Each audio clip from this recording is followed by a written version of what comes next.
Hi everybody, welcome back to All About the Games. Today we're going to look at Bound by Flame.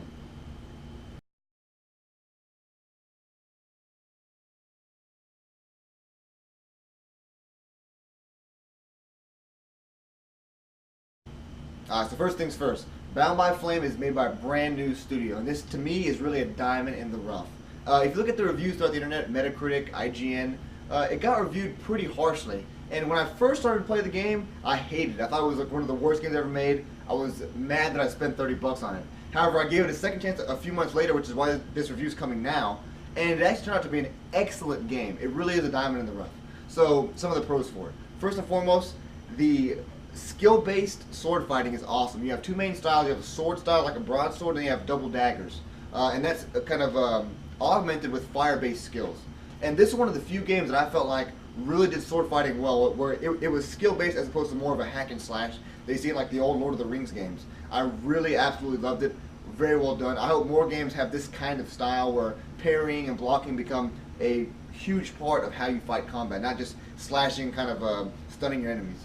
One of the coolest things is you get to have a companion with you at all times, and they really do help. Who you want to pick is hugely influential on how you fight. You can have kind of mage types who will heal and cast spells. You can have fellow melee fighters slash tanks. It's actually a very cool kind of extra thing to the game that I feel like added a lot to the combat experience. For a brand new studio, the graphics were actually really outstanding on this game. I was really impressed. When I learned that this wasn't made by a AAA studio, I couldn't believe it. I mean, they really did a hell of a job with the graphics. I've seen games come from big studios, you know, with a lot of technology, a lot of money, not looking half as good as this game did. The story, now, when they released this game, the dev team said, listen, this isn't going to be a huge game. We're not trying to go for this epic kind of range of story. And so they did a pretty good job. The overall campaign is about 12 hours long, depending on how you do it. I did quite a few side quests, maybe 9 if you really rushed it. And I felt like they did a good job staying within their scope. They realized that they weren't going for a Skyrim, so they instead kind of kept everything small, but they did it very, very well. The enemies were well done, the terrain and the levels. Every single level that you go into is like a mini sandbox. So while it's not a truly open world game, you have kind of these sandbox zones that you go throughout the campaign, and it's actually very well done. Graphics are beautiful. The voice acting. The main character, Vulcan, has a fantastic voice actor, actually. And most of the other characters actually had really good voice actors, too. So that actually was a really good thing that they did. I mean, and for a studio that's not based in the U.S. to have such good English-speaking actors is really a great thing for having. With the story, they actually did a pretty good job at times making you feel like the choices you were making were meaningful. Now, I didn't play through this game 3 or 4 times, but what I can tell you is that when you're in the moment making the choices, whether they affect later on or not, you really feel a bit conflicted about what you should do. So that's very cool. A lot of games don't add that in. Maybe the action actually has an effect, but you don't necessarily feel that you really have some weight to this decision at hand, which this game did a hell of a job doing. Because the kind of the subplot is you as Vulcan, the main character, have this demon inside of you, and you have to kind of decide how much power you want to give it, how much control you want to give it over you so that you can utilize its power.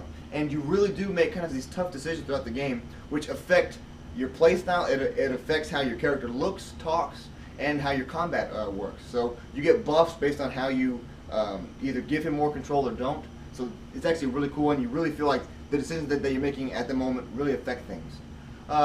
So yeah, so there were some good meaningful calls, good voice acting, good combat. This really is a diamond in the rough game. In my opinion, the game was judged way too harshly by most critics. I felt like once I gave it a chance, it was awesome. I personally turned the difficulty down to low. I felt like for the experience, I'll talk about this a bit later, but the difficulty level is kind of rigorous, kind of tough. So if you turn it down low, you get this kind of this very cool, this very fluid RPG experience that I think most gamers would end up liking. Unless you're super hardcore. There's some guys who love the Dark Souls type games where, you know, it's super hard, you're going to die a billion times. Me personally, I don't like that. So that's kind of like the general pros of the game, what the game did well. So now we'll look at some of the cons.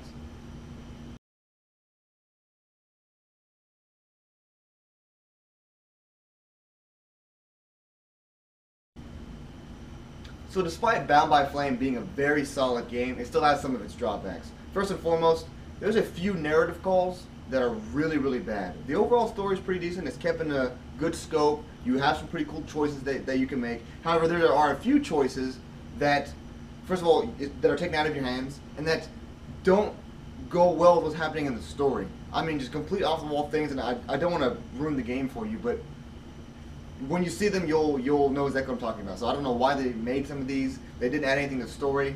They didn't really add anything at all. So that was a bit maligned. So anyways, secondly, there's horrible lip syncing in this game. The graphics were very good, but the lip syncing was, you kind of had to make sure that you didn't pay active attention to their lips, or else it would really mess up the kind of immersive experience, because they didn't do a good job with that. But I'm glad that this small studio devoted most of the resources to making the game look good, as opposed to worrying about lip syncing, which is more of a polished detail that isn't as important. Third, the difficulty curve on this game is ridiculous. If you're playing it through the first time, I recommend going to the lowest setting, because when I first picked this game up, it was at normal, and I died 15 times within the first 30 minutes, which is just crazy. There's hard games and then there's games that just don't give you any break, that they don't let you learn. So for me, I turned it all the way down to the lowest difficulty setting. Worked beautifully for me. However, if you're playing the second or third time over and make it more challenging, I'm sure going to the highest level would really be fun if you're that kind of guy. But if you're just starting off, I'd recommend going to the lowest level. And you can always change the difficulty in the game. So if you feel like it's too easy at some point, you can always turn it back up.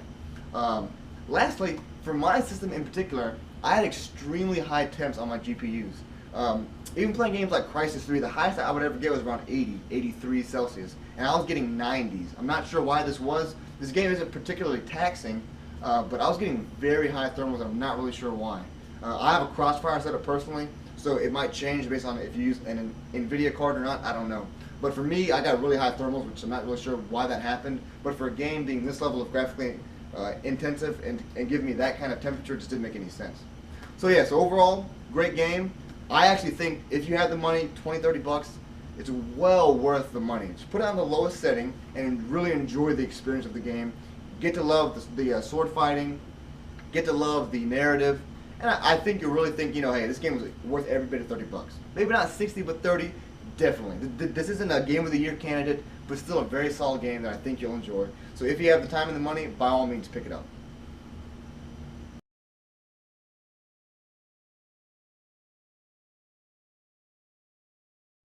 So this is the end of my review of Bound by Flame. I hope you guys liked watching it as much as I liked making it.